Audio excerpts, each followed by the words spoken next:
In the management structure, we have 5 levels from the president down to the managerial level.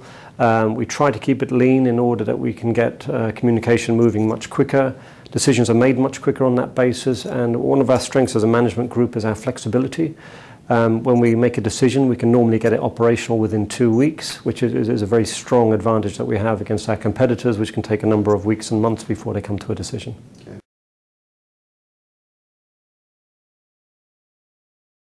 I look after learning and development for 35,000 people worldwide, so that keeps me busy. The decisions I get personally involved in is planning for individuals in terms of what their needs are. We also have high potential programs where my role is to manage a group of senior managers to decide who these people will be, how we go to manage them, and how we can develop them. So really choosing the best tools, the best methods to identify a group of potentials who in the future will help to run our organization. That's probably one of the biggest challenges that I face. I manage a team of 120 trainers who run training programs for all aspects of the airline business, everything from management, customer service, e-learning, operational training. So we have lots of day-to-day decisions that we make, but overall it's an ongoing process. It's exciting, has its moments, and I would say that really building the future for the company is the biggest challenge I have.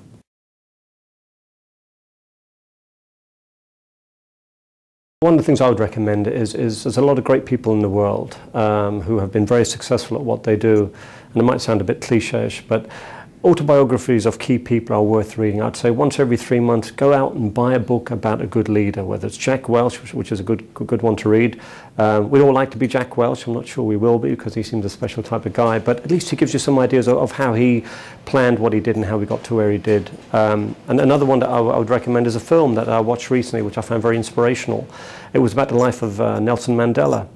And again, you might think, oh, well, everyone talks about Nelson Mandela, but this particular film shows you what he did as an individual, how he inspired people, and it's a film called Invictus.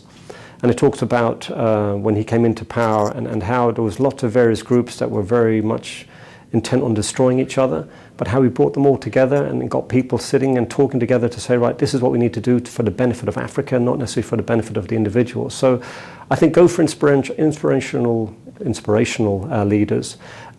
People that you've heard of. Obama's another one. I was listening this morning on the TV, and he was talking about where he went wrong, the sort of things that he should have been doing. And I thought, yeah, that's good. You pick up some key notes there. So look at anybody that you feel has been successful in what they do, and even the ones who haven't been successful, and learn from them. That's to me what I would recommend.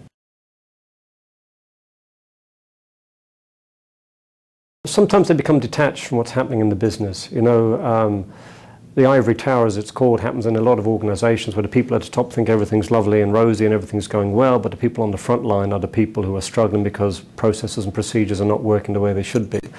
My recommendation would be, and it works with our leaders, is to get in touch with the front line. Make time to go down and see what's going on. Managed by walking about was a great concept that came out in the 80s, and it was great when it was there, but people seem to have moved away from that. But I still think today, go down, sit in the front line, talk to the people on the front line. They'll tell you what's going wrong. They'll tell you where the things are not happening the way they should be. And that's a great way for a leader to be in touch with what's happening. Don't assume that everything's okay, because it may not be. And if you keep distant from the front line, then you're going to miss some key news. And by the time you find out something's going wrong, it may well be too late. So keeping in touch with the front line, I would say, is a key to that.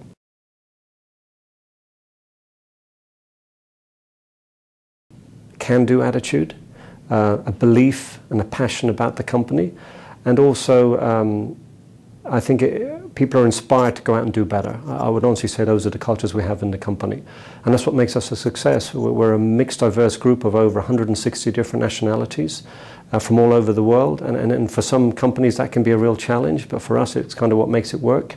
And we take the best of each culture, we mix it all together, and I think, you know, the attitude of multiculturalism is quite important. It brings home to everybody that not every culture is as dynamic or as special as other cultures, but the reality is working together, you bring out the best in people. And I think when you put it all together as a potpourri, you suddenly find that you get a mix there that you wouldn't get normally in a business. So certainly the multiculturalism is quite impressive for us.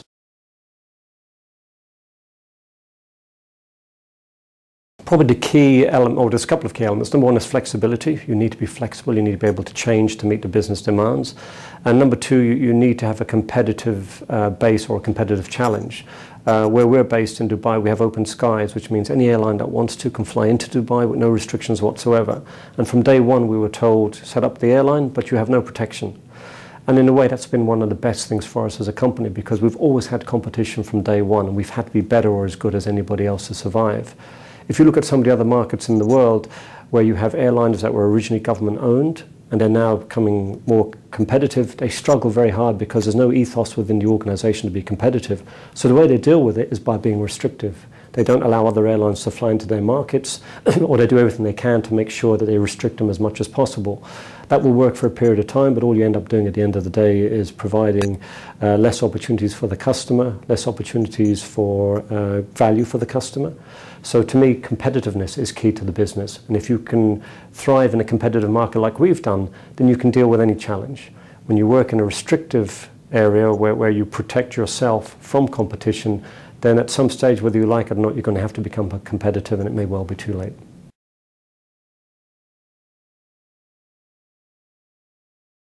Yeah, that's probably one of the biggest challenges that any organisation would face today.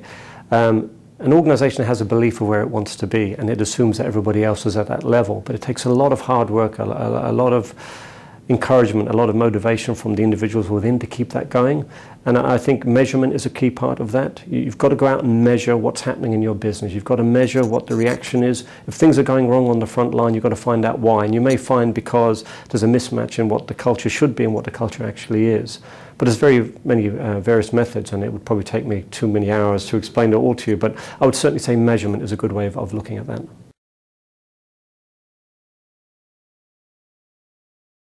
The simplest, easiest method is by example. So our leaders know what the core values are, they built them, they share those with people. When we have our corporate induction programs, when somebody joins the organization, we share those values with them, and it is a mandate of each manager to promote those values. So it's inbuilt into the way we operate as an organization.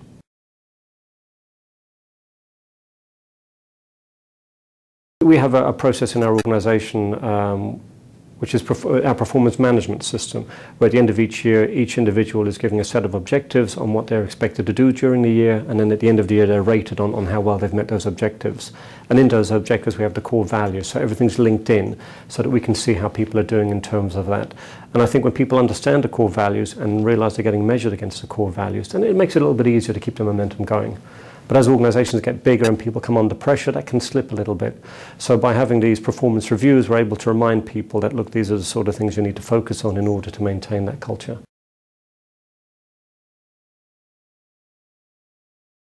We work in a service business in Emirates, and our service to the customers is what makes us successful. But that service emulates from the top. So really what makes the culture work for us is the service attitude between the different levels in the organization and setting the example. Our president is very good with people. He's an amazing character that inspires a lot of the managers, and that inspiration passes down, and he sets the example really of what we want as a business. It's amazing when you look at us as a company, that when you deal with us, the amount of people you find that have the right attitudes and the right motivations, and that helps. So really in terms of culture, it's ongoing. It's not something you can pick up and say, this is what you do to make it happen. It evolves over a number of years, and generally it's set by the people at the top of the organization.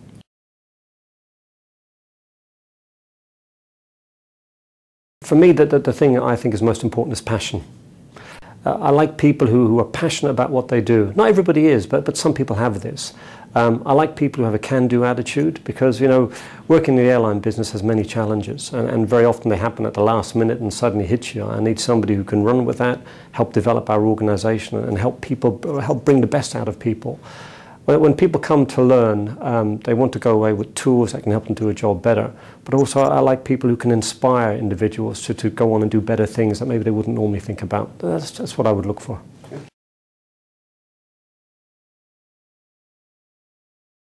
It's a difficult market at the moment, and it's unfortunate for people leaving today. I think in a year or two things will be a lot easier for them. But my I suppose, suggestion is, don't be unrealistic. You know, you're not going to get a CEO job very quickly. You may not even get the job you want to do. What I would say to people is, when you get out there, find a job that you are passionate about, that you really want to do, and work at it. It may not be the best job in the world, but it's a job to get you experience, it's a job to get you involved in the workplace, get to know what goes on, and then when the opportunity is right, then move on and progress. But be realistic. Don't go out there assuming that everything's going to work brilliantly for you, because it won't. It's a tough market. You're competing against a lot of people. It's going to be hard to find what you want, but sometimes by biding your time and holding on and getting a job that you can manage with at the moment and move on is probably the best strategy I would recommend.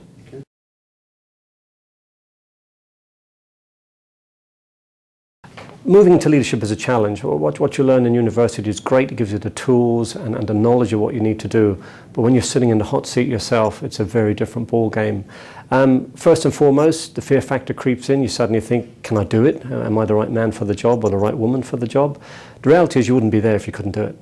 But certain things you can do to make it a little bit easier for yourself. Number one is get to know the people that you're working with. And I'm not just talking about your peers, I'm talking about the people who work for you. Have coffee with them, chat with them, talk to them, find out what their fears are, find out what their hopes and their ambitions are. And it gives you great insight into people. Share your ideas with people. Tell them what you want to do. Tell them what your ambitions are, what you want to do for the company, what you want to do for them. I think as well, look at who the best people are in the business that you're working in. Talk to people saying, you know, who's the good guys and who's the bad guys. Find out what the bad guys are doing and make sure you don't do them. And find out what the good guys are doing, and maybe that could be an angle to work on, to think, okay, fine, if they do these certain traits or have these certain traits, or if they do these certain things, maybe I should follow some of those, because that's part of building the culture within the group.